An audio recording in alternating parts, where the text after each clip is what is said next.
Yeah, right.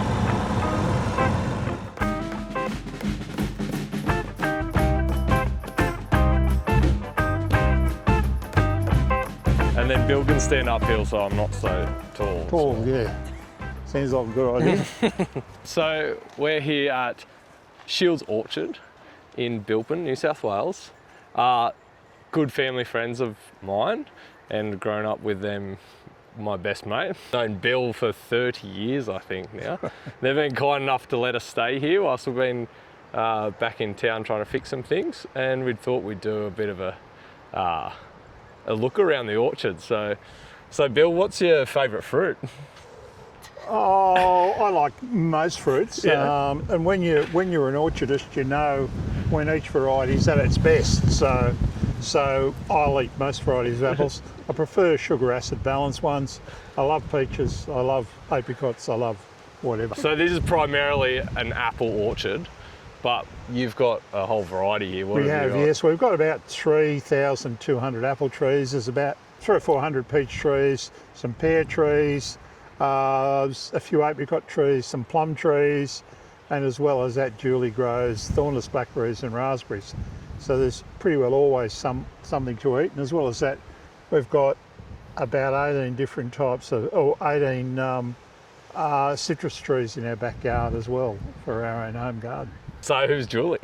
Oh, sorry, Julie's my wife, partner, and we both work together on the farm. And that's the Julie apple was born here, and Yes, yeah. of the namesake as well. Yeah, well, we discovered an apple here back in the early 2000s, and we trialled it, and it had some potential, so we then went through the process of getting plant breeders' rights and trademarking it, and we had to have a name to trademark it, so I called it Julie after my wife, because really you can't call an apple after an ex-girlfriend from years ago or a barmaid you met in Coonabarabran in 1963. Yeah. So this orchard is pretty different because you've done the trellising method of the apple trees. We recognise that we've always sold apples off the farm, and we started Pick Your Own in the early 90s. We're one of the first farms to do Pick Your Own in Bilpin, and we saw the writing on the wall for us to play in the commercial market because effectively we were too small. And so we've transitioned across to Pick Your Own, and to do that we've enlarged the number of varieties that we've got. So we've got 12 varieties. They don't all come at once. And as well as that, we trellised. Now the idea of the trellis is that the closer you get a branch of a tree to horizontal, the quicker it bears fruit. We tie the branches down to wires with cable ties, and they put more effort into, you can see a cable tie there, they put more effort into producing fruit than they do into producing vegetation. As well as that, the trellises can act as a fence. Growing apples is easier than managing people. So the trellis allows us to rope off areas and confine where people can pick. The other beauty of the trellis is that people can see and reach all the fruit, because interestingly, in an old conventional orchard, people were less inclined to reach into the tree. The trellis also is part of our integrated pest management program, in that all the rows face north-south, so they get equal amounts of sunlight during the day. And because we've got a narrow wall, it dries out very quickly after we've had rain. Does it also mean that you're able to harness like better strength out of the epicormic growth when you trim the trees and get better fruit out of those branches? Well, effectively we get better fruit because, again, it gets plenty of sunshine and there's no sort of pale fruit in the middle of the tree. And the other thing is that we can manage fungal diseases without using a lot of fungicides. We're minimal pesticide use people. So there's been a bit of controversy this year with the amount of fruit that has actually formed on the trees. So what has been the catalyst of that, I guess? Well, it's interesting because the first thing that you do as a farmer when you have a crop failure is try and find something to blame yourself for. But interestingly, in Bilpin there are 8 orchards that are of reasonable size, that are still operating. The 7 of the 8 that I'm aware of all had similar sort of situations to us, where we've only got between 5 and 10% of what we normally have. This was really perplexing, and it's taken a bit of research and talking to numerous people, including bee experts from the university and beekeepers, and what the conclusion that we've come to is that in parallel with the apple blossom, there was a huge eucalyptus blossom, and the bees prefer nectar to pollen, so they will go out and collect nectar rather than pollen. Eucalypt trees blossom irregularly, so they can hold buds for a couple of years, and then, given the right conditions, they'll come into blossom at the same time. The interesting thing is that it was probably a period of about 3 weeks the eucalypts were in blossom, because things like peaches and plums that were in blossom before early September have got good crops of fruit on, and there are some orchards on which there are good crops of fruit on trees that were blossoming early. So it's nice to know the reason, and we'll be working on ensuring that next year.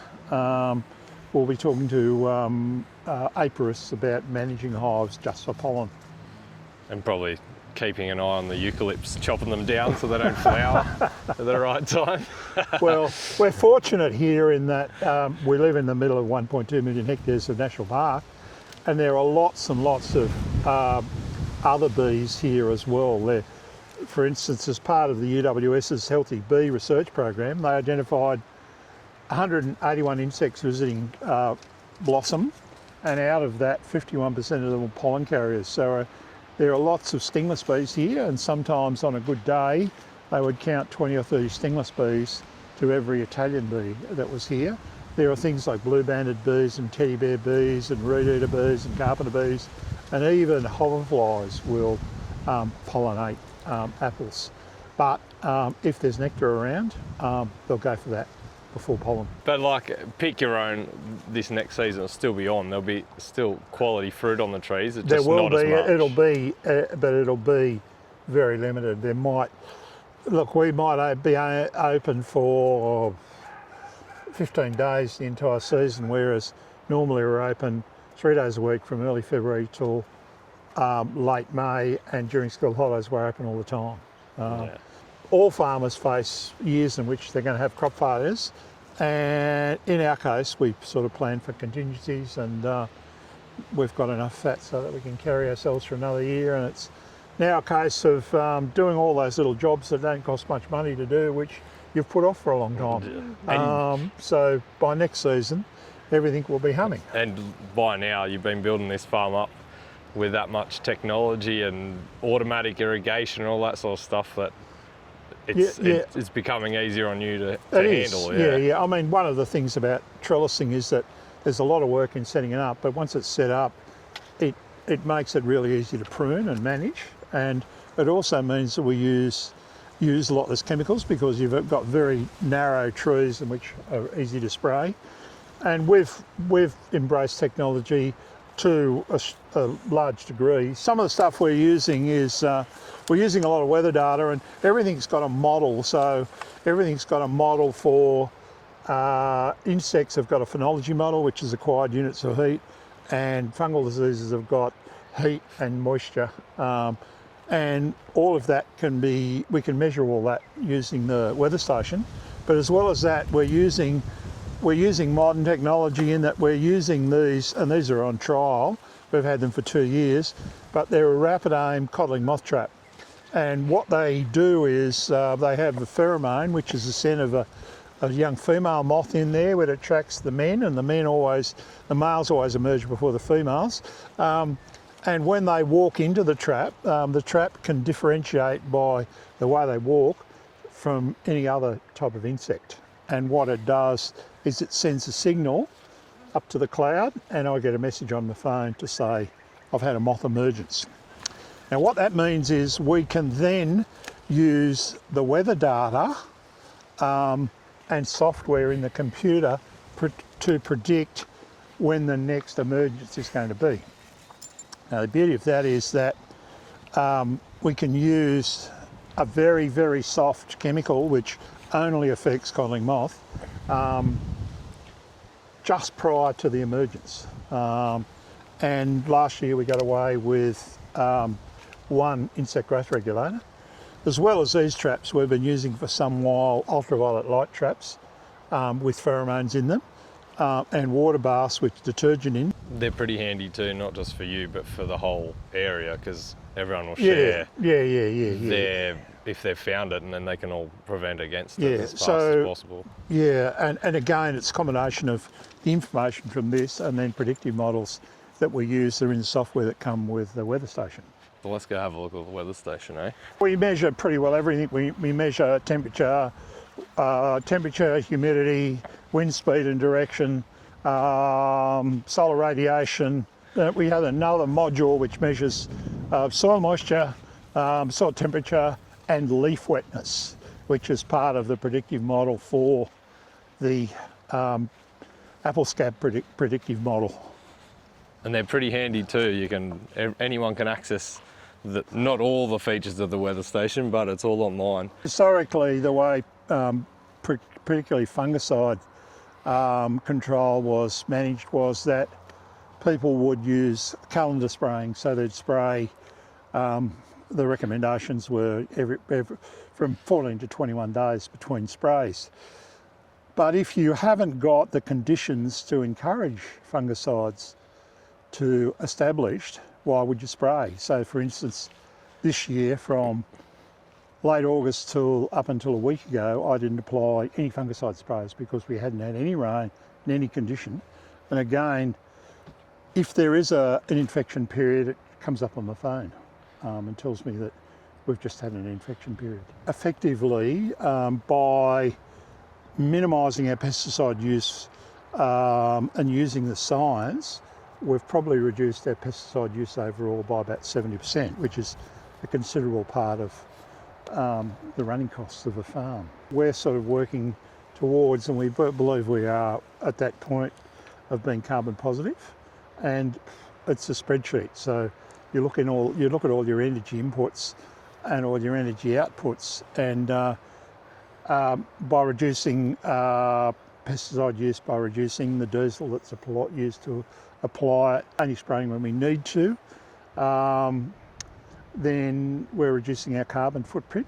And as well as that, we've spent an enormous effort on building our soils up to the point where we're carrying 8.2% organic carbon, which most organic growers would be envious of. As well as that, we're generating all of our farm electricity now from solar. And if we add into that 900 trees compensate for the carbon generated by an individual in their normal day-to-day, when we've got 3,500, 4,000 trees of various types here, we're well in front to start with. It seemed the smaller of the trees that were around, I noticed whilst mowing, had most of the fruit on them. Yeah, well, they may have just been they blossomed, even 3 or 4 days earlier than the rest, and that's to understand the sort of this. It was just probably a 3-week period in which the eucalypts were in blossom. Most of your apples are down a bit, but your peaches seem to be up this year, don't they? Yeah, we have. We've got not quite a nice crop of peaches, but they're probably only they're only a small part of our total production. I mean, apples are primarily our main crop. And the problem with peaches is that when you live in an area that has 1,350 mils average rainfall, and we have and if we have a wet summer, and particularly wet January, February, then peaches are easily damaged by rain and brown rot. So you can lose a high percentage of them. Yeah, they're very tasty, but very delicate. They're an opportunist. They're really just an opportunist crop. If we have a good summer, then. Is that like raspberries? Yeah, they are. Yeah. They're delicate too. Yeah, very careful with them. When you're open, how do they book in with you guys and come see and pick their own? See you the orchard? Yeah, well, with Pick Your Own, we're a bit different to most of the others in that we encourage people to book, which means that we can control the number of people on the place, because one of the things that we've recognised is that people come to pick apples, but they also come to escape, because we're, you know, an hour and a half from Australia's biggest human feedlot, which is Sydney. And when they get here, they don't want to see 500 people sitting on the grass looking at their iPhones. And by booking people, we can always ensure that they have good fruit. So they can either email us or text us or phone us. All we need is a name and the number of people. We give them a taste of what varieties we're picking at the moment. We give them a basket, and they're charged for the apples they pick by the kilo. We don't charge an entry fee. We don't charge to hire a trolley, and we provide boxes, recycle boxes for people to put the fruit in. Used to come out here and get Bill would tow me around with his son Matt on what we called the mat behind the postie up in front of the... I was thinking about that the other day, yeah. I thought it's nearly time that Emily... yeah, it was just a rubber mat tied behind the postie bike and just round and round in circles. But yeah, we had... And I remember used to have eat all the cherries whenever cherries were in season, and then he removed them because we'd eat them all and get rid of them.